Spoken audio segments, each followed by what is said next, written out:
This episode is based on public records, court documents, and publicly available information. All statements reflect analysis and opinion, not assertions of fact about anyone's conduct or intent. Everyone discussed is presumed innocent until proven guilty in a court of law.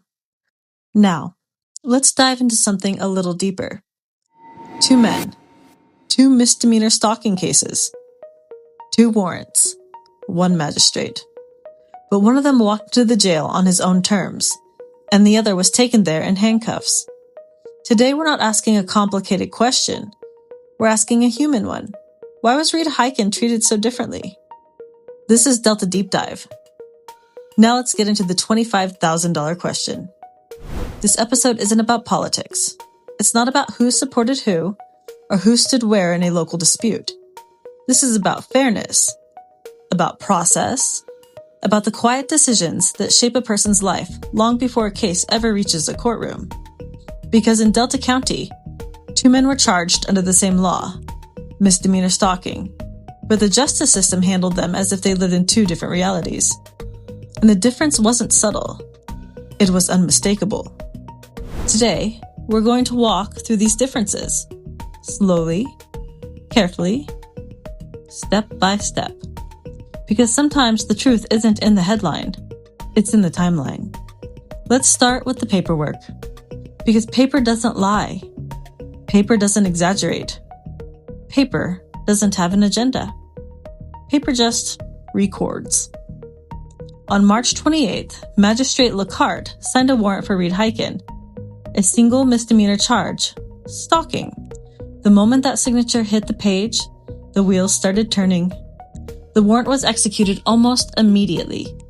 Reed was arrested the same day, taken into custody, booked, photographed, processed, only released after posting a $25,000 cash bond.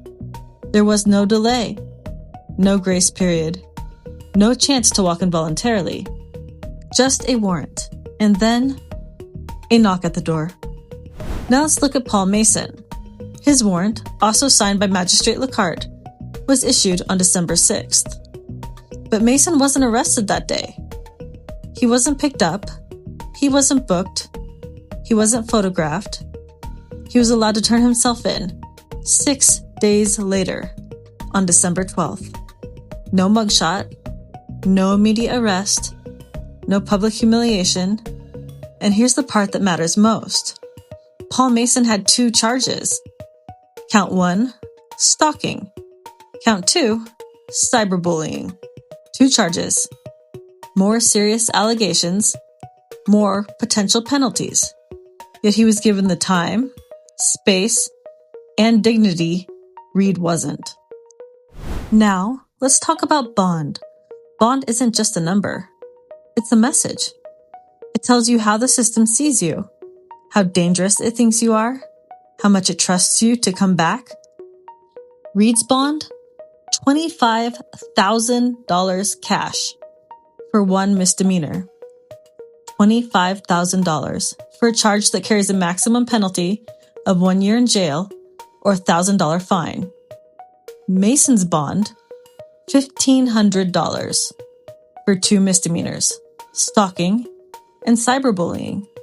Under Michigan law, bond is supposed to be based on risk of flight, danger to the public, criminal history, likelihood of appearing in court, not on who you are, not on who the victim is, not on anything personal. Yet here we are. 1 man with more charges received a bond 16 times lower than the man with 1. And both decisions came from the same magistrate. Let's pause here. Because this number, $25,000, deserves its own moment. In Michigan, a first offense misdemeanor stalking charge with no prior stalking history, no violence, no threats, no history of failing to appear, no risk of flight is almost never set at $25,000 cash. Typical bonds for this charge fall between $500 and $5,000. To put this in perspective, a Michigan defendant charged with felony home invasion, misdemeanor stalking, breaking and entering, and threats involving knives, a violent, multi-charge case, received a $25,000 bond. Reed, charged with one nonviolent misdemeanor, received the same bond as a defendant accused of a violent felony involving weapons. That is not normal. That is not standard. That is not how bond is typically set in Michigan, and it makes the disparity between Reed and Mason even harder to explain. Let's slow down here, because this isn't just about numbers. It's about what those numbers do to a person. When Reed's warrant was signed, he didn't get a phone call. He didn't get a letter. He didn't get a chance to walk in on his own. He got officers at his door. He got handcuffs. He got a booking photo. He got a $25,000 price tag on his freedom.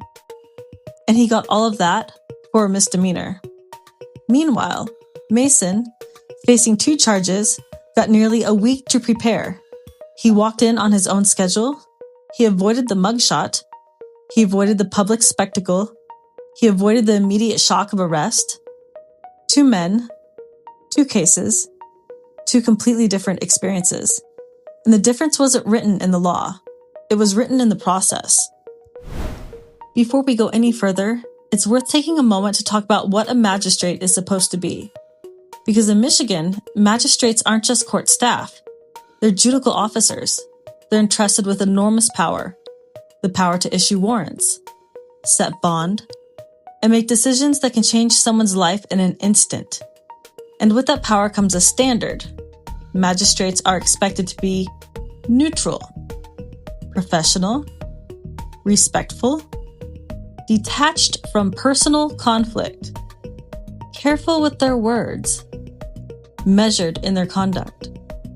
The Michigan Code of Judicial Conduct says judicial officers must avoid not only actual bias, but even the appearance of bias. They're supposed to model calm, model restraint, model fairness. That's the job. But just weeks before Reed's arrest, on February 14th, 2023, there's video of Magistrate Lockhart speaking at a public meeting.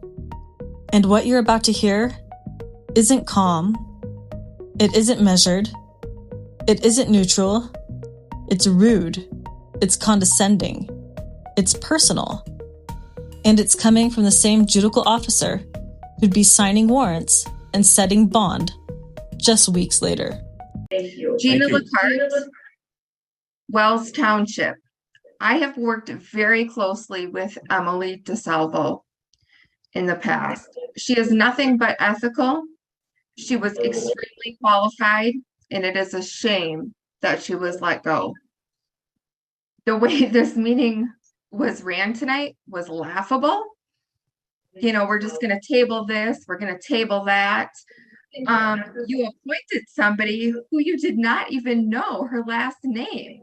And trust me, I have nothing against her at all, nothing at all. She likely is qualified, but come on, you did not even know her last name, for crying out loud. Get it together a little bit, please. Can you hear me? Yeah, I can hear you. Can you hear what? me? What? What? You're having a technical problem. Can you hear me? Yeah, I can hear you. Can you hear what? me? What? What? You're having a technical problem. Can you hear me? Yeah, I can hear you. Can you hear what? me? What? What? You're having a technical problem and a feedback problem. I want to give you your time uninterrupted so you can have your time again. We have to talk to our IT guy. Am I good to go now? Did you hear anything? Sorry, we're having a delay. It's just delayed. Let me try to cut our mics. I can't hear anything. So Gina Lockhart, Wells Township. I worked extremely closely with Emily DeSalvo. She was nothing but ethical. She was nothing but qualified. It is a shame that she was let go, an absolute shame. The way this board meeting was ran tonight was laughable, to say the least. We'll table this, we'll table that. Oh, let's give somebody the position that, oh, we don't even know her last name. Are you kidding me? You don't even know her last name. And Ashley she's very likely very qualified. I have nothing against her. I don't even personally know her. It's not about that at all. And I'm not sure which commissioner stated, "Oh, you look young." I don't think that was appropriate, now was it? There does seem to be an issue with females in their positions in this county. Is there not? Am I the only one that recognizes this? And I would certainly not be attacking Commissioner Malnard. That is for certain. Thank you. Else? Can you hear me? Yeah, I can hear you. Can you hear What? me? What? What? You're having a Commissioner? technical problem. When you hear a magistrate speaking that way in public, and then you see the decisions she made in the weeks that followed, it raises a question.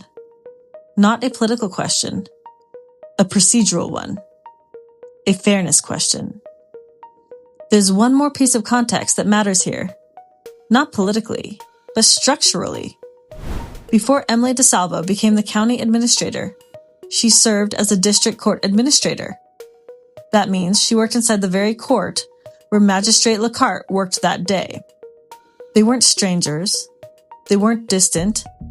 They were part of the same internal system.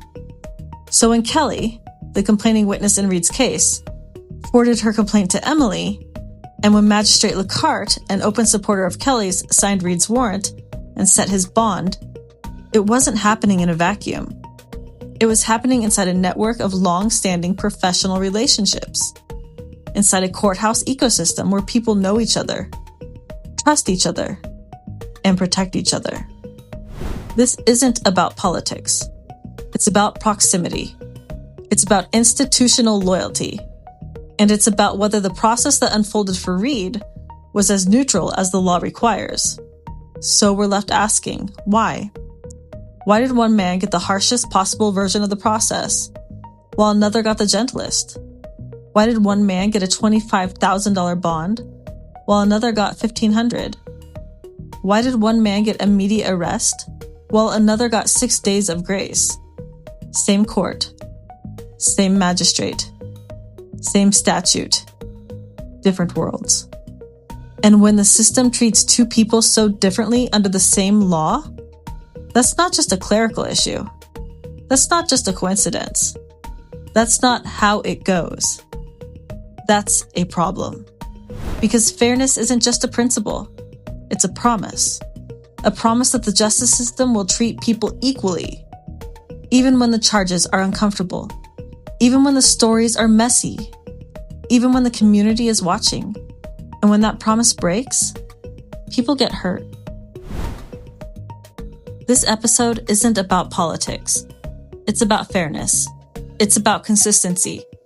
It's about the quiet decisions, the bond amounts, the timing, the way a warrant is executed, that shape a person's life long before a case ever reaches the courtroom. Reed Hyken didn't get the same process Paul Mason did. Not even close. And when two men walk into the same courthouse, charged under the same law, signed by the same magistrate, but walk out with two completely different realities, we have to ask, what's really going on? And more importantly, who else has this happened to? Because fairness isn't something you should have to ask for. It's something you should be able to expect. This is Delta Deep Dive, and that was the $25,000 question.